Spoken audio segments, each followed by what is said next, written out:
This presentation concerns your professional image, focusing on your email address, your digital footprint, and registering for Mississippi Works. What is an ADDIE? An ADDIE is an internet slang term for an email address. Email is one of the most popular applications on the internet. It's a way to send a letter through an electronic means. It can be cheap and effective as a way to keep in touch with friends and family. To send a letter in Australia costs 50 cents, minus the cost of the paper, the envelope. Whereas providing that you have a computer, an email costs virtually nothing. There are multiple different types of email clients, including Google, Yahoo, Hotmail, Mail, that allow you to create emails, send them to people, attach files such as photographs, letters, documents, receive electronic letters, download attachments, store important emails, and save important contacts.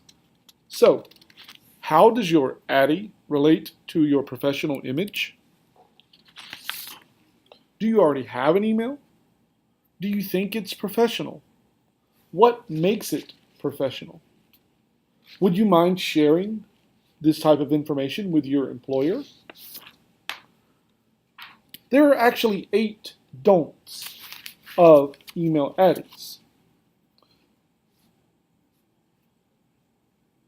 You've got some cute, flirty, otherwise goofy email left over from your college days or your internet dating days, or maybe a drunken moment at Gmail. So you create an email like hotsexything at gmail.com or cool Seattle guy at mail.com. Second, maybe you have an email shared with your life partner, meaning you have no separate identity. Perhaps there are control issues, a domineering partner, or maybe your computer skills are too weak to manage your own account, or some other issue people dream up. So you have an email like robandjulie at gmail.com. Well, the real question is we're asking, who cheated, Rob or Julie? 3, your email could be too generic. You put a date and an address to set you apart, but the date becomes dated. So Jane 2007 at gmail.com sounds fine in 2007, but 12 years later, Jane 2007 at gmail.com sounds very dated. It makes you look less than brilliant, a modified spelling that you've either created your own address in desperation or you can't spell. So consultant at gmail.com is spelled CONSLTNT, or propainter at hotmail.com is PAYNTNER. Perhaps it's nonsensical, like you can see the answer at gmail.com, or wrote memory robots at yahoo.com. Perhaps you have a cultural reference in your email, like Charlie the non-believer unicorn. It looks confusing to others because they may not understand the context of the pop culture reference. Your email should also be unbranded. If you have a business or a professional career, it's a mistake to use a generic email account such as Hotmail or Yahoo, such as NewYorkFloristStore.com at yahoo.com or rsmithconsultant at hotmail.com. You also need to avoid spam filter nightmares. Many email filters are set up to look for numbers, underscores, and superlative adjectives. Even if you can handle the branding issue, your email may end up in a junk mail bin because Angela_Coopersmith1980 at gmail.com could be flagged as a spam-looking email. Finally, you do not want emails that are TMI, or too much information. They can be viewed as very unprofessional. Emails such as get high every day 420 or drunk on Thursday at gmail.com is not professional. Demons in my head 666 at mail.com does not provide a professional tone, so you may need to reconsider your email options. Be real in who you are. Many networking sites have rules about using your own name, so you can hide behind a fake identity, but that can lead to bullying or much worse. If there is trouble, your true identity isn't that hard to discover, so be real and be smart when you are online. Your professional image on the internet, it matters a lot. Your email says a lot about who you are. It can tell what you want to be, or if you want to be more anonymous. It can also reveal your likes and dislikes, considering what you put in your email. You also need to consider what you share on social media, because remember, you have a footprint online. Employers will look you up and find your accounts. If you are too profane or too mean, employers will count that against you in the hiring process. People can also take screenshots of things that you post or say online and use them later. So remember, before posting a rant, pause and think. In emails, you need to think about your current address. What were your previous email addresses? Does your email address accurately reflect who you are? Does your email address accurately reflect who you want to become? The names and words that you use may not evoke professionalism, so you may need a more professional sounding email. You also need to consider how you present yourself online. You need to project a positive online image. The email address that you use shows more about you than you think. There is a psychology to everything, and using the wrong email address could cost you an important employment opportunity. When you look professional and organized, people assume that you are professional and organized. Your email address is one of the first things you see, but more often than not, when you apply for a job, your name will not stick out, but your email address will.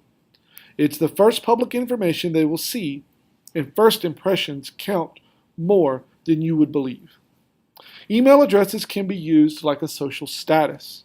To have a .gov, G-O-V, email address signifies political importance, whereas a .edu address can automatically show you have academic credit. The domain you use shows who you are and what you do. If you worked hard to get to that position where you have such an email, use that to your advantage. If you have it, use it. Seeing as your email address can identify who you are and who you work for, or rather which organization or which institution you are associated with, those with their own domain could be at an advantage if you're trying to make an impression. However, if you're using your work email to pursue other employment opportunities, make sure your current employer cannot read your email. It has happened, and people end up losing out altogether. Typically, Gmail accounts look best for a personal perspective. You leave traces of yourself everywhere you go, in forums, discussion rooms, on emails and attachments, gaming sites, dating sites, and all throughout social media. Try going to google.com and search your full name in the town that you live in or previously lived in. What did you find? Do you have a digital footprint? Most of us have a significant one, and we do not realize that it's available out there. DHS caseworkers have admitted to searching applicants' names and email addresses on social media and search engines to verify information. 43% of hiring managers say online postings disqualified candidates from getting a job. Employers will look you up. So what turns out when you search your email, Addie? Is it good or does it need work? You may need to clean up your digital image. Here are some steps to create a new digital footprint with a new email address. When creating an email address, avoid references to races, creeds, genders, religions, or particularly wild things in your username, such as John.Smith.Programmer479 is much better than wild and crazy Saturday Night Special. No matter what you read into it, it's just not professional. Also avoid very long, typo-prone cases. Realize that in some cases you'll have to handwrite the email, and then it may end up being handwritten by a reader. A few numbers is not that big of a deal, so john.smith.39485 is fine. But something with a long string of digits, or in cases of highly type-prone usernames, it's wise to avoid very long terms or very long numbers. Also remember, L, 1, and I can all be easily confused, as is capital O's, lowercase o's, and zeros. It's easier to discern through context, but make sure you make the context very clear. Your professional email may be one of the first ways to make an impression, so it's best to use your name in your email address. But if you have a popular name, it may already be taken, so you have to find other ways to utilize your name in your email address. Once you pick a domain, such as Google or Hotmail, you then have to create a username. You can use your first name and your last name, place a dot between them, perhaps a dash, or perhaps use a middle initial or a middle name, or a combination of a first initial, middle name, or first initial, middle initial, and a last name, or perhaps your whole name. But find some combination that identifies you. Perhaps you need to modify your name. Make your first name shorter, or shorten up your name altogether. Perhaps use short versions of your middle and first name. Or invert your name. Use your last name first and then your first name second. Plan how you're going to create a professional email address. You should start thinking of the goals, strategies, plans, and outcomes, just to show how easy it is that we can create a short-term goal with this task. How you will create an email address is very important. You will first select which account to use.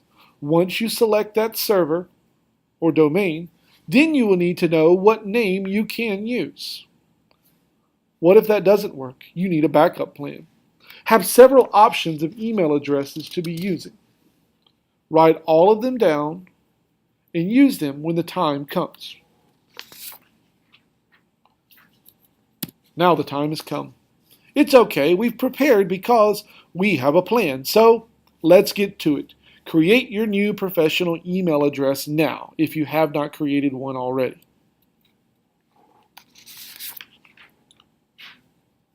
An easy way to create this email address is to go to the Gmail tutorial and see how to create a Gmail account. You can also go to gcflearnfree.org at the address below and use that to help you walk through the process of creating an email account that is professional. Once you've created that email, you can then go to Mississippi Works. Mississippi Works is a clearinghouse for jobs in Mississippi. You need to register to find jobs that you are qualified for, and you also need to register to earn your Smart Start credential. To register at Mississippi Works, though, you must have an email account.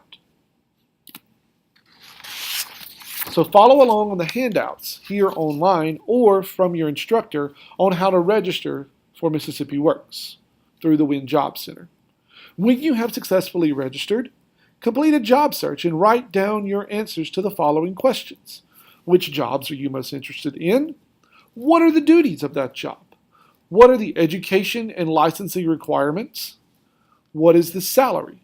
If you do not know the salary, go to salary.com and search for that job in the same area you want to work.